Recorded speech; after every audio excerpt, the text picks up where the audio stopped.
Europeans who at one time forced us to plant tea, coffee, and chocolate.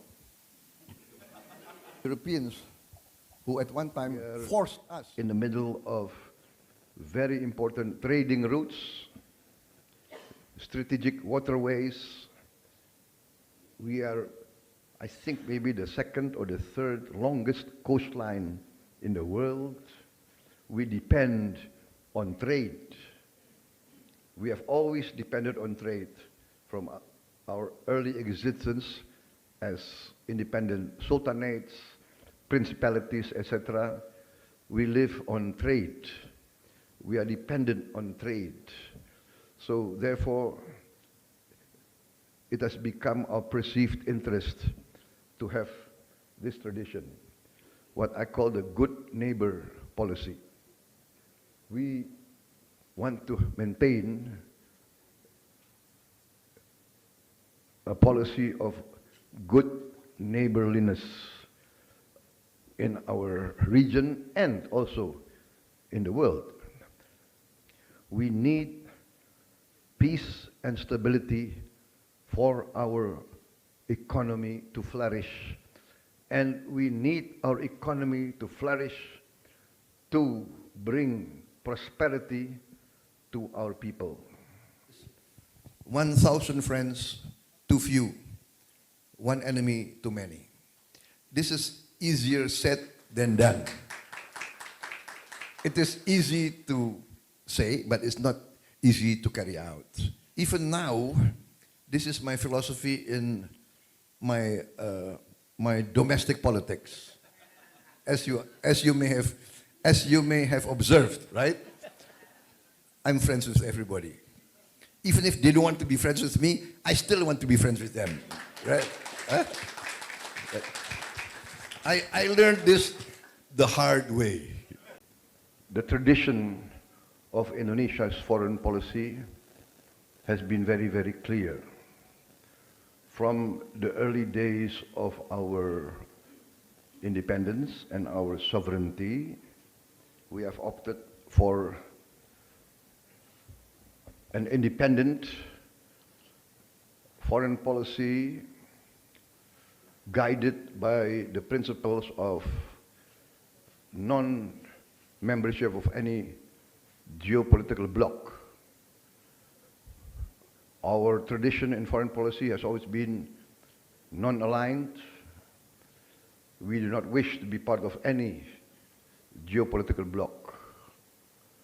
And this tradition, I think I am committed to continue and to pursue, because it is not only in our tradition, it is the wish of the majority of the Indonesian people, and more importantly, it's in our national interest. We open our market to you for your Mercedes, for your Volkswagen, for your Airbus. We want equal treatment. By the way, it was the Europeans who at one time forced us to plant tea, coffee, and chocolate. So if now, please pass on to your European people and European leaders that it was the Europeans who came to our islands and forced us to plant tea, coffee, rubber, cocoa. We need to maintain free trade in principle. But there's another principle that's very important for us, and that's the principle of equal playing field. So we have to be producing industrial goods. This is our right.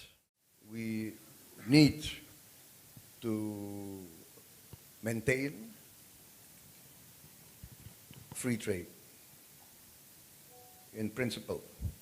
But there's another principle that's very important for us, and that's That's the principle of equal playing field. The principle of fairness.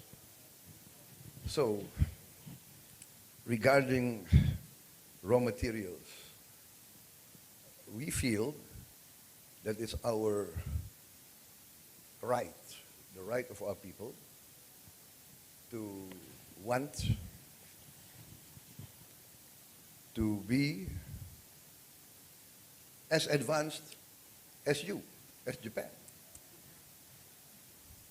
We want to be an industrial country. We want to produce sophisticated goods. You know, we want our people also not to have always minimum wage. A lot of our people live on less than $2 a day. Some maybe less than $1 a day. So we have to be producing industrial goods. And so we are forced to want to process our natural resources in Indonesia. And we welcome foreign investment. We welcome all countries, all companies, if they want to come, but we want the factories in Indonesia. Our boys and girls need jobs, but we need a fair playing field. We need equal opportunity. Now the planet is getting smaller. We have problems with climate change. You know, for us in this part of the world, climate change is not something theoretical. Many of our people are losing their land, losing their homes because of the rising sea. Our stand is, our direction is very clear and very, very appropriate. 1,000 friends too few, collaboration, cooperation, good neighbor, and let us seek prosperity for all.